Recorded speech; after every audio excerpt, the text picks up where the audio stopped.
Jake. I'm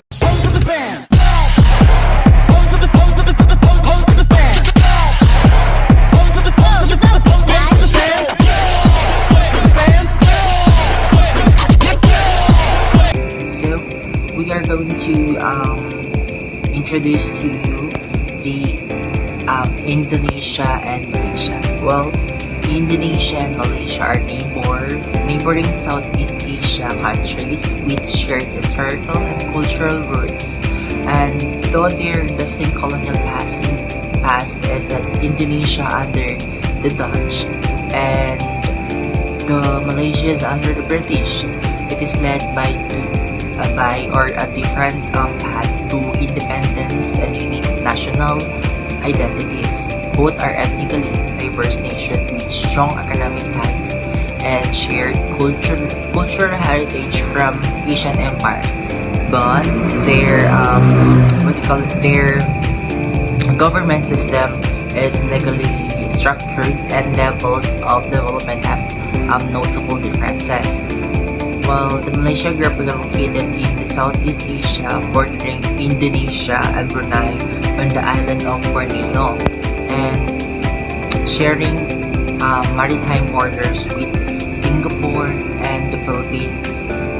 And lastly, we have the Australia.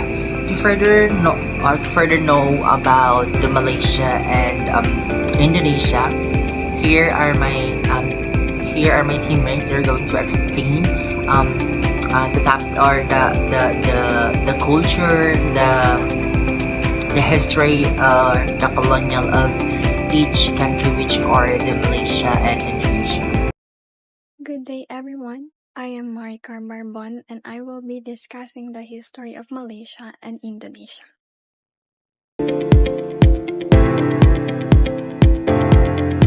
Malaysia and Indonesia share deep historical roots that began long before they became modern nations. Both regions were originally part of the same Austronesian world, connected through early Malay kingdoms such as Sriwijaya and Majapahit, which influenced culture, trade, and religion across the Malay Peninsula, Sumatra, Borneo, and Java. Islam later strengthened these ties as it spread through traders and formed powerful sultanates like Malacca, Johor, Aceh, and Brunei. So their histories began to diverge during European colonization. So Indonesia fell under Dutch control as the Dutch East Indies, while Malaysia was ruled mainly by the British as British Malaya. Both nations moved toward independence. Indonesia declared independence in 1945 and Malaysia followed in 1957, later forming the Federation of Malaysia in 1963. Although the two countries experienced tension during the confrontation in 1963 to 1966, they maintained strong cultural, economic, and regional ties as neighboring nations with shared origins. Hi, I am Abanta Sheila May and I am going to talk about the beliefs, values, customs, and traditions. So first, their beliefs. They have this strong influence of Islam, but also mixed with older beliefs like animism, Hinduist traditions, and respect for spirits and ancestors. They also believed in harmony with nature and avoiding action that bring bad lucks. So next is the values. Family first, or they always choose their close family ties and respect for elders. Next is the community or gotong royong, which means helping each other without expecting payment. Third is the respect and politeness. They always speaking gently to avoid conflicts and respect each other. Third is the custom. Um, they always when they meet each other, they always greeting with salam or a handshake or a gentle handshake. They also use soft tone soft tone when talking to older people. They also remove shoes before entering a home, serving guests food and drinking as a sign of hospitality. Last one is their tradition. They have this festival called Hari Raya, wedding with colorful garments and like traditional music or dance. For example, the gamelan and etc. They also have these traditional clothing such as batik and songket. Storytelling, martial art like silat and local ceremonies for honor ancestor or nature.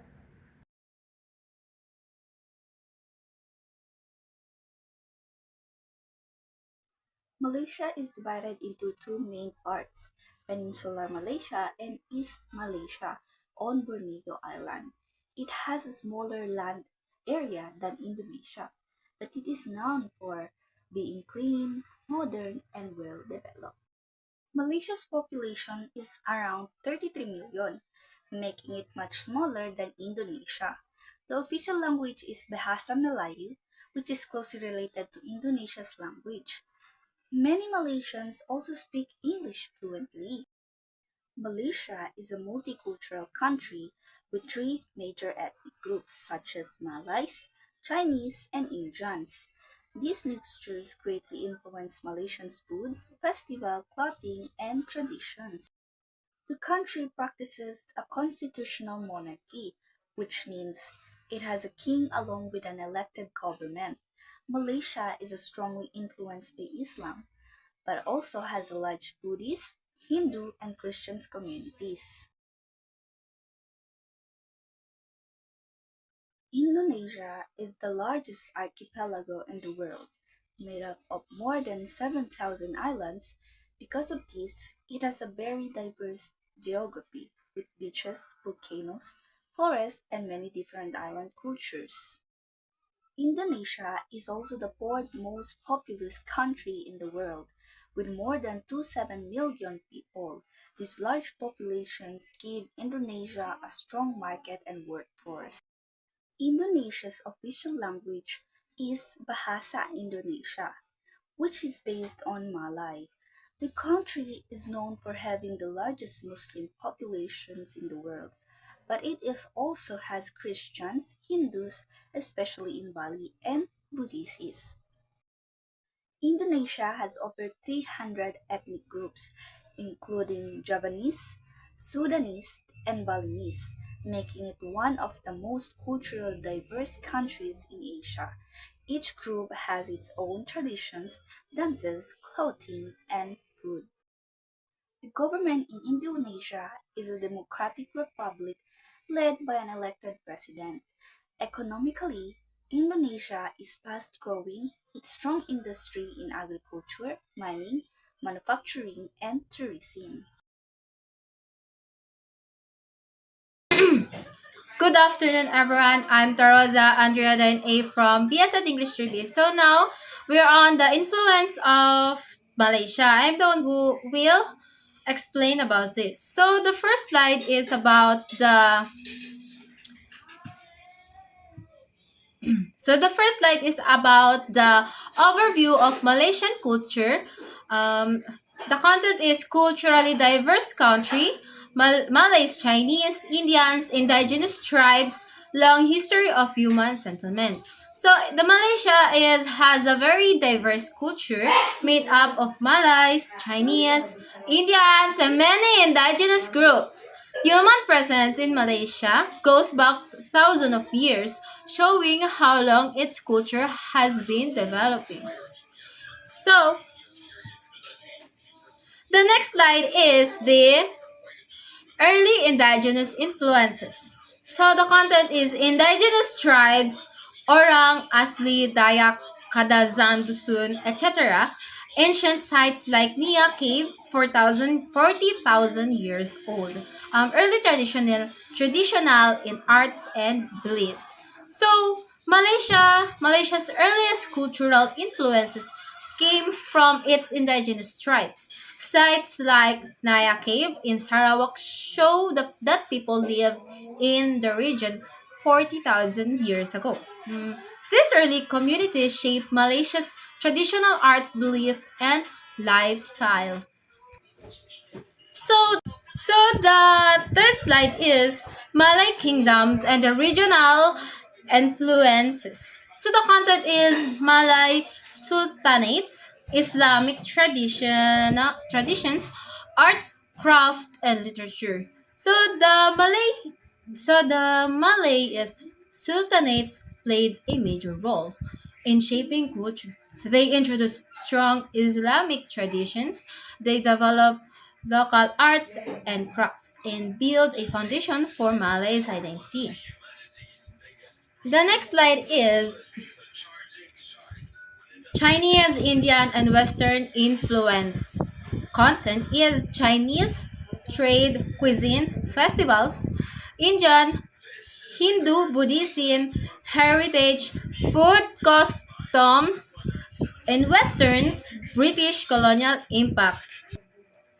So the Chinese traders brought food, festivals, and business traditions. Indian communities contributed Hindu, Buddhist influence, cuisine, and custom. The British added Western elements such as modern education, government system, and architecture.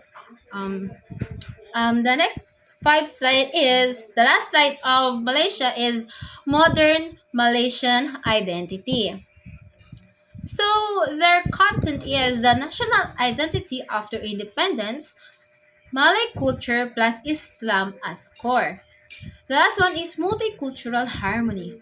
So after independence, Malaysia built its natural identity around Malay culture and Islam.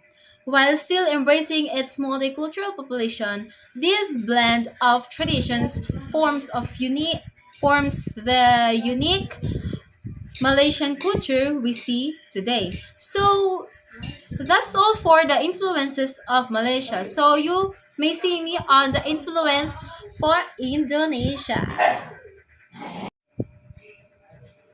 Hi once again. So now let's talk about the influences of Indonesia. So the first slide is the cultural overview. So the content is largest. The Indonesia has the largest archipelago, 600 plus ethnic groups, mix of local and foreign influences. So Indonesia is the largest archipelago in the world, made up of thousands of islands and home more than a 600 ethnic groups. Because of this wide diversity, Indonesian culture is not based on just one tradition. It is a blend of many. The country has absorbed influences from different civilizations due to historical trade routes and interaction. As a result, Indonesia's culture today affects a mixture of indigenous practices and foreign influences, making it rich, colorful, and unique. So we're now we're now on the next slide. Indigenous roots are foundations. The content is Austronesian and Melanesian origins, languages, rituals, and arts, traditional communities. So the earliest people who settled in Indonesia were Austronesian and Melanesian groups. They built the foundation of the culture long before outside influences arrived. These groups developed their own languages, farming methods, spiritual spiritual rituals, dances, and artistic traditions such as the weaving and wood carving. Many indigenous communities such as Dayak, Toraja, or Toraja, and Asmat still follow their traditional lifestyle today. Their customs form the roots of Indonesian identity and continue to influence the country's cultural practices. So we're now so the third slide is the major foreign influences. So the content is Indian, it has the Hinduism, Buddhism, and temples. Islamic, there are traders, blended beliefs. Chinese, of course, the food, arts, and festival. The Western is education and technology. So, Indonesia received strong influences from several foreign cultures over the centuries. From India came Hinduism and Buddhism, which shaped early kingdoms and inspired famous temples like Borobudur and Prambanan. Island arrived mainly through a peaceful trade and it blended with local beliefs to form unique cultural practices in places like Java or Java and Sumatra. Chinese traders contributed greatly to Indonesian cuisine as art, styles, business, culture, and festivals. Yeah. Later, Western powers, especially the Dutch, introduced modern education, technology, political systems, and new forms of entertainment. All these influences combine to form the diverse cultural landscape Indonesia has today. So we're now on the fourth slide. So the cultural fusion, or yes, the cultural fusion. So the content is Pengkak Silat, Dang dangdut music, and mixed art and traditions. So one of Indonesia's strength is its ability to blend different cultural elements into something new and uniquely Indonesian. Pencak silat is a perfect example. It is a traditional martial art that combines physical combat, storytelling, dance, and music. Dangdut music is another example of cultural fusion. It mixes Indian rhythms, Arabic melodies, Malay influences, and Indonesian styles, creating a lively and popular genre. Indonesia's art, festivals, and architecture also shows this blending where foreign ideas are adapted to transform into a distinct local traditions. So the last slide or the fifth slide is the preservation of indigenous cultures. The content is Batak, Dayak, Toraja, Asmat, and traditional clothing and ritual. So even though Indonesia has experienced many foreign influences, many communities continue to preserve their ancestral traditions. Groups like the Batak in Sumatra, the Dayak in Borneo, the Toraja in Sulawesi, and the Asmat in Papua still practice their original customs, ritual, and clothing styles. Um, their tradition houses ceremonies and beliefs remain important parts of their daily lives. These communities help keep Indonesia's cultural heritage alive, showing that the country values both modern development and the protection of its indigenous identity. So that's all for the influences of Indonesia. I hope you have something to learn.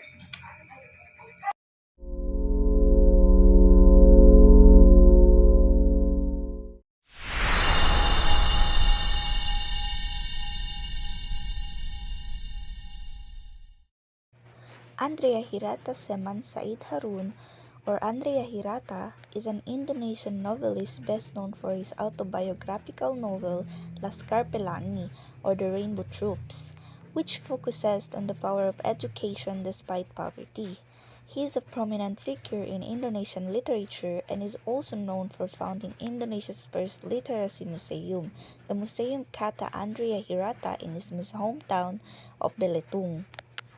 Yang Zichu She is a fourth-generation Malaysian Chinese author known for her novels The Ghost Bride and The Night Tiger. She was born in the Philippines to a Malaysian family of Chinese descent. She spent her childhood in various countries like Thailand, Germany, Japan, and Singapore. She graduated from Harvard University with a degree in social studies. She worked in corporate jobs after college, writing fiction in her spare time. She lives in California with her family. Now let's talk about her published works. First is The Ghost Bride. This is her debut novel. Based on the practice of ghost marriage in Chinese mythology, became a New York Times bestseller and was adapted into a Netflix series. Next is The Night Tiger. It is a Reese Witherspoon book club pick set in 1931 Malaya and inspired by the myth of the weird tiger. And the last is The Fox Wife. This is her 2024 novel, which explores themes of revenge and features a detective character. Now let's talk about the author's style. So, Yang Zhu writes fantasy novels that combine historical settings with Malaysian and Chinese folklore and mythology. She often uses multiple perspectives in her stories. Her novels often feature strong mythological and supernatural elements. From Yodhya Anantapior, he is one of the most influential Southeast Asian writers known for powerful stories about history, identity, and society.